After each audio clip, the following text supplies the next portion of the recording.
The second general rule proposed. Without universal sincerity for the mortifying of every lust, no lust will be mortified.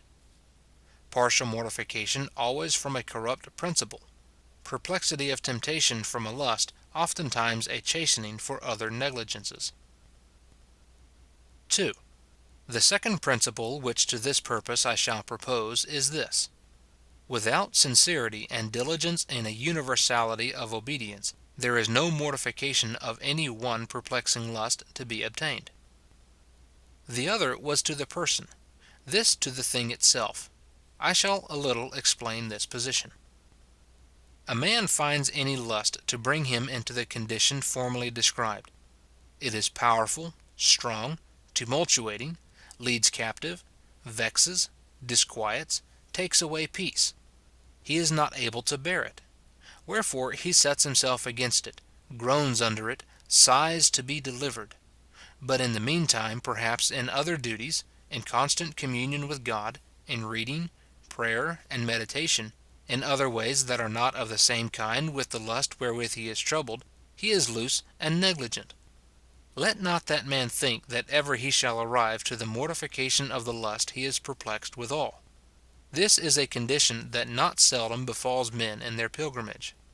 The Israelites, under a sense of their sin, drew nigh to God with much diligence and earnestness, with fasting and prayer. Isaiah 58. Many expressions are made of their earnestness in the work. Verse 2, They seek me daily, and delight to know my ways. They ask of me the ordinances of justice. They take delight in approaching to God. But God rejects all. Their fast is a remedy that will not heal them, and the reason given of it, verses 5 through 7, is because they were particular in this duty. They attended diligently to that, but in others were negligent and careless. He that hath a running sore, it is the scripture expression, upon him, arising from an ill habit of body, contracted by intemperance and ill diet, let him apply himself with what diligence and skill he can to the cure of his sore. If he leave the general habit of his body under distempers, his labour and travail will be in vain. So will his attempts be that shall endeavour to stop a bloody issue of sin and filth in his soul, and is not equally careful of his universal spiritual temperature and constitution. For, 1.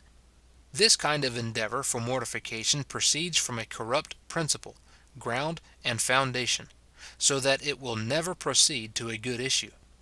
The true and acceptable principles of mortification shall be afterward insisted on. Hatred of sin, not only as galling or disquieting, a sense of the love of Christ and the cross, lie at the bottom of all true spiritual mortification. Now it is certain that that which I speak of proceeds from self-love. Thou settest thyself with all diligence and earnestness to mortify such a lust or sin. What is the reason of it? It disquiets thee, it hath taken away thy peace, it fills thy heart with sorrow and trouble and fear. Thou hast no rest because of it. Yea, but friend, thou hast neglected prayer or reading. Thou hast been vain and loose in thy conversation in other things, that have not been of the same nature with that lust wherewith thou art perplexed. These are no less sins and evils than those under which thou groanest. Jesus Christ bled for them also. Why dost thou not set thyself against them also? If thou hatest sin as sin, every evil way, thou wouldst be no less watchful against everything that grieves and disquiets the Spirit of God than against that which grieves and disquiets thine own soul. It is evident that thou contendest against sin merely because of thine own trouble by it. Would thy conscience be quiet under it, thou wouldst let it alone.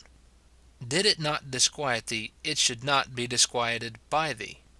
Now, canst thou think that God will set in with such hypocritical endeavours, that ever his Spirit will bear witness to the treachery and falsehood of thy spirit? Dost thou think he will ease thee of that which perplexeth thee, that thou mayst be at liberty to that which no less grieves him? No. Says God, here is one, if he could be rid of this lust, I should never hear of him more. Let him wrestle with this, or he is lost. Let not any man think to do his own work that will not do God's. God's work consists in universal obedience. To be freed of the present perplexity is their own only. Hence is that of the apostle, 2 Corinthians 7:1, "Cleanse yourselves from all pollution of the flesh and spirit, perfecting holiness in the fear of God." If we will do anything, we must do all things.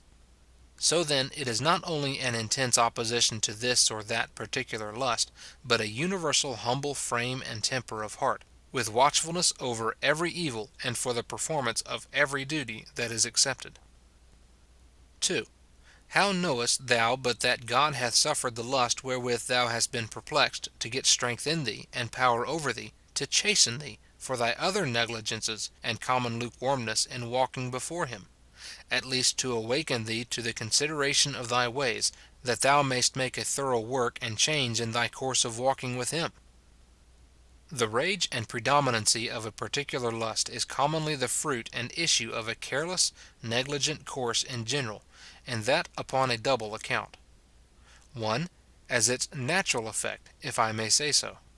Lust, as I showed in general, lies in the heart of every one, even the best, whilst he lives. And think not that the Scripture speaks in vain, that it is subtle, cunning, crafty, that it seduces, entices, fights, rebels. Whilst a man keeps a diligent watch over his heart, its root and fountain, whilst above all keepings he keeps his heart, whence are the issues of life and death, lust withers and dies in it. But if, through negligence, it makes an eruption of any particular way, gets a passage to the thoughts by the affections, and from them and by them, perhaps, breaks out into open sin in the conversation, the strength of it bears that way it hath found out, and that way mainly it urgeth, until, having got a passage, it then vexes and disquiets, and is not easily to be restrained. Thus, perhaps, a man may be put to wrestle all his days in sorrow with that which, by a strict and universal watch, might easily have been prevented. 2. As I said, God oftentimes suffers it to chasten our other negligences.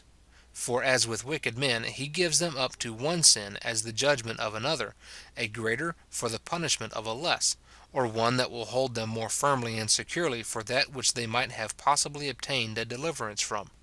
So even with his own, he doth leave them sometimes to some vexatious distempers, either to prevent or cure some other evil.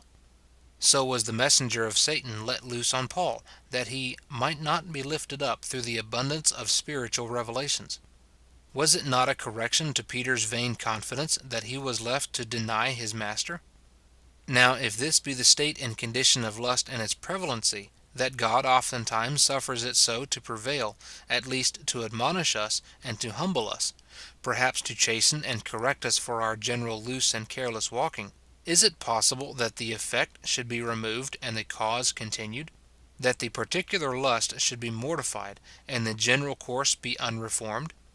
He then that would really, thoroughly, and acceptably mortify any disquieting lust, let him take care to be equally diligent in all parts of obedience, and know that every lust, every omission of duty, is burdensome to God, though but one is so to him.